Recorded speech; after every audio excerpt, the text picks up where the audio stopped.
السلام عليكم ودكتور مولود كتر دمانتين بيدي سلام يا halkiina ka sii wadaya casharadii ku saabsanaa nafsiga iyo dhimirka caawa waxaan sii wadayaa qaybta sagaalaad casharka sagaalaad wuxuu noqonayaa waa post traumatic stress disorder baa la yiraahdaa marka waa PTSD baana loo soo gaabiyaa xanuunka nafsiga marka muxuu yahay xanuunka nafsiga wuxuu weeyaan wuxuu maaragtay dabeecadiisu yahay werwer qofka ku imanaya iyo maaragtay argagax ka bacdi xaalad maaragtay ula kulmay daraadeed waatan meesha maxay magaceeda post traumatic stress disorder marka waa stress imanaya shil ama wax dhacay ama xaalad qofka la soo diristay dabadeed marka saas magacana loogu bixiyay oo qofku maaragtay dareemayo maaragtay werwer iyo maaragtay hopelessness iyo maaragtay argagax hor iyo maaragtay qofku dareemaya marka maxay ku iman kartaa waxyaabaha keeni kara waxa weeyaan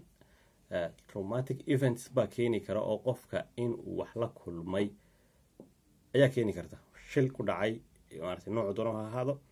inuu qofku ka qayb qaatay badanaa waxa ku dhacay ciidamada oo dagaal iyo maaragtay nooc doon mid sokeeyay iyo mid shisheeye badku doon ha ahaadee uu arkay xaalado maaragtay argagax leh intii uu dagaalka ku jiray sida daraadeedna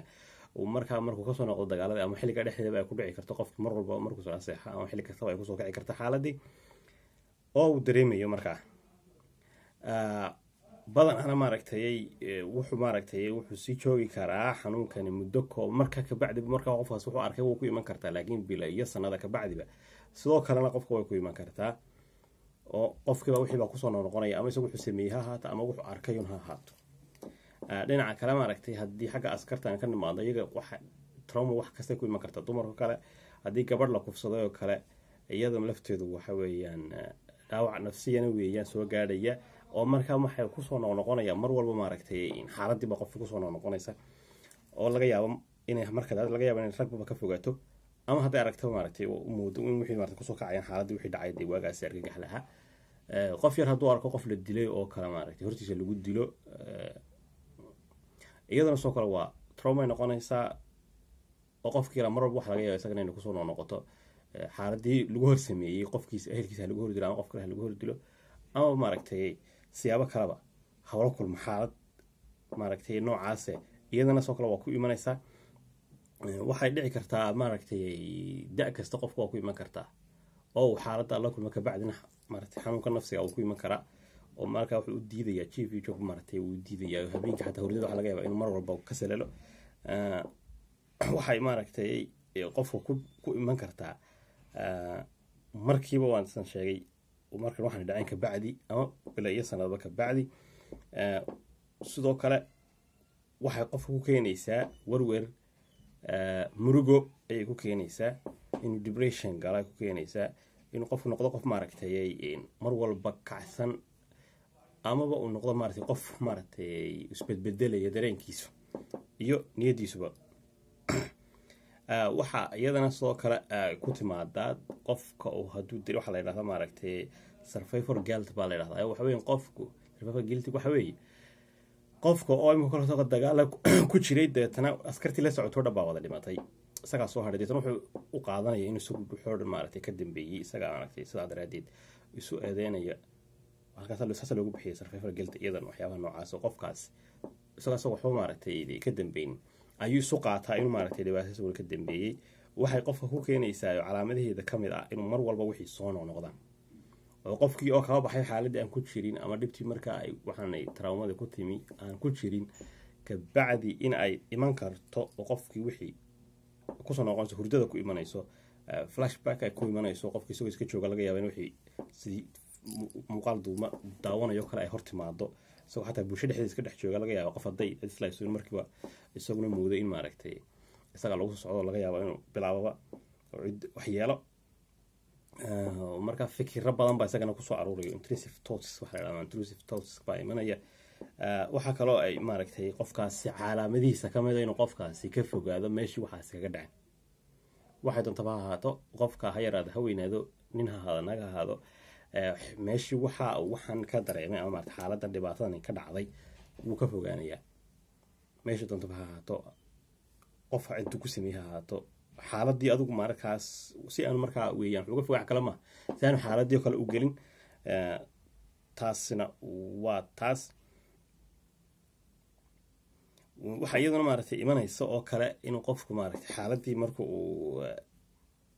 inuu qofku waxay noqonaysaa in hurdada uu ka saleelo kale tusaale way hor imanaysaa reflectionkii bay ku noqonaysaa ama dream inuu ku riyoodo wixii oo uu maaragtay hurdadii ka saleelo inuu maaragtay oo hurdadaadii ka khalkhaliyo soo kale hypervigilance waxa la yiraahdaa iyadana imanayso oo qofkaas wuxuu noqonayaa qof mar walba foojigan wax ka soo dhacaba wuxuu u qaadanayaaba in isaga ama la weerarsan yahay ama maaragtay xaaladii oo kale baad ugu hor imanaysa markaasuu talaabo u qaadi kara xataa qofkaas marka laftiisa saadaradeed ba mar walba lagu gartaa qofkaas waxa hay in maaragtay kacsan yahay mar walba haddayna intaa kusoo dhaafno maaragtay calaamadaha marka adigu badanaa qof kasta san sheegay yar iyo weyn badde way ku iman kartaa waxaana ku dari lahaa weeyaan inaga waxa dhacday oo ka dhacday in wax laga gabar baa la kufsaday ka bacdina waxa dhaqankeena ku jirtay in ninka kufsaday la siiyo waa arrin maaragtay ka daro dibi dhala oo qofkii wixii ku sameeyay ayaa waxa loogu sii daraa in haddana la yiraahdo weligaa la nolow weliba caruurda dhibaatada tahay walow aanu malaynayno waayo hadday sii jirto oo dhaqanadii waxa laga yaabaa meelaha miyiga laga yaabaa ka jirtay balse laakiin in maaragtay waxyaabo hadda laga baxan filaya oo waa arrinta khatar qofkiiba dhib baa lagu geystay oo aan dhib ahayna masiiba haddana loogu sii daro in maaragtay la yiraahdo haddana kii waxaan kugu geystay si joogo maalin walba marka aragtay argagax kale ku sii dhac markaas taasi waa taas sidee haddaba maaragtay loo daweyn karayaa waa imanaysa sida loo daweeyo waa siyaabo badan waxay leeyihiin kala mid tahay sida loo daweeyo xanuunada kale nafsiga in maaragtay qofku psychologist taga weeye CBT loo sameeyo in qofku group psychotherapy uu galo oo maaragtay wax la yiraahdaa in wixii maaragtay qof soo dareemo inaanu kaliya hayn dadka waxyaabo badan oo noocaas ku dhaceen oo dhab la soo aruuriyaa dhakhtarka dhexdiisa ka bacdina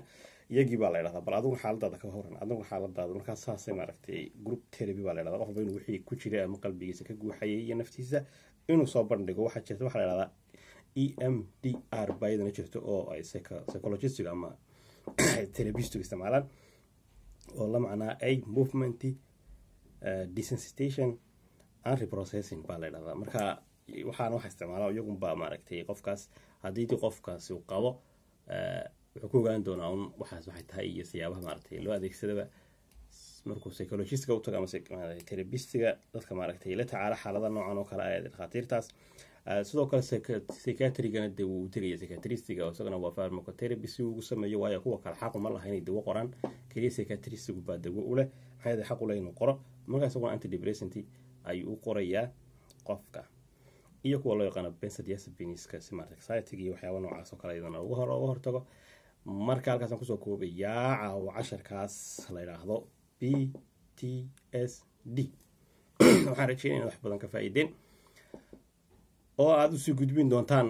bulshada inteeda kale si iyaguna wax uga faa'iidaan waayo waxaa jira dad badan oo hayso oo dagaaladii iyo maaragtay wixii dalkeena ka dhacay waxyaabahaas maaragtay wax ka soo gaadheen haddana maaragtay laga yaabo siyaasaddu inay si ugu jiraan marka mar liibo dadka maaragtay adduunka dadka wax loo dhiibanayo maaragtay maamul iyo meel kasta joogaanba waxa fiican marka hore in dadka adduunka waa la mariyaa caafimaad baa la mariyaa nafsiyan iyo maaragtay jiriyan kalaba laakiin naga cidna ma tijaabisay meelun baa la isaga dhiibtaa hadhow toolana markaasuba dagaal iyo balaayo iyo maaragtay qofkii hadlaba argagax kala ka sii qaadan iyaga laftoodii oo malaa wixii bay dib u xasuustaan baan sariye xaalada noocaas iska jira kulli anigu cidna warmaacdaas waxayaan laakiin dhinac walba bulshada dhexdeeda maaragtay iyagoo bulshada ka mid yihiin marka waa sii gudbi doontaan si dadku ogaantooda u badato cilmigu waa ogaanun mid wax ogaato qofka laga yaabo isaga laftiisa haysanaan isaga laftiisa ogeynba waxaan la kulmay dhibaatado kale hadduu yar yahay balaayo wax ku dhaceen ama gabadh hadduu yahay dunia yahay waxyaabo badan oo lala kulmi kala jirta oo qofka argagax gelinaysa hadhow tolan uu ka seexan waayo ka jiifi waayo markaas waxa qofka haya waa post traumatic stress disorder hadduu qofku wax la kulmi xaalad argagax leh noocan intuu badan yahay kuma soo koobi karo ka bacdina qofkii uu maaragtay nafsiyan u deganaan waayo uu mar walba wixii hor yimaadaan uu maaragtay maaragtay qalalaasiisa iyo dhibaatooyinkiisa kale iska sii bataan ama maaragtay isaga nafsiyantiisa dhibaato hoose hayso wuxuu ogaan karaa inay qofkaasi markaa hayso xanuunka nafsiga waxaanu raadsan doonaa qofku maaragtay dee ama isaga ama ehelkiisa u sheegi doonaan dhakhtarka nooca uu u baahan yahay oo anigu waxaan maaragtay casharadan u baahiyaa wax kale maaha waa inay dadku u xogaadaan cilmigoodu kordho cilmigana maaha keliya in maaragtay lagu shaqaystee oo dadka lacag laga qaato masaakiintii waa in dadka loo sheego oo muuqbaahiyayaasha wax maaragtay cilmiga laga baahiyo inaga siyaasadun baa laga baahinaya iyo cali baa cali u jawaabay iyo mid baa meeshan laba halkan sariyanaya oo aan dadka waxba ugu jeelanayn maaragtay ayuunbaa laga sheegaa waxaan anugu ku talin lahaa in maaragtay aynu dhinaca wanaagsan baraha bulshada iyo muuqbaahiyaasha uga faa'iidaysano dadkana cilmigooda la kordhiyo ee aanay noqon inuu cilmi caafimaadka u yeesho kii jaamacad u galay aad baan idin salaamayaa waxaan rajaynayaa sii fidisaan assalaamu calaykum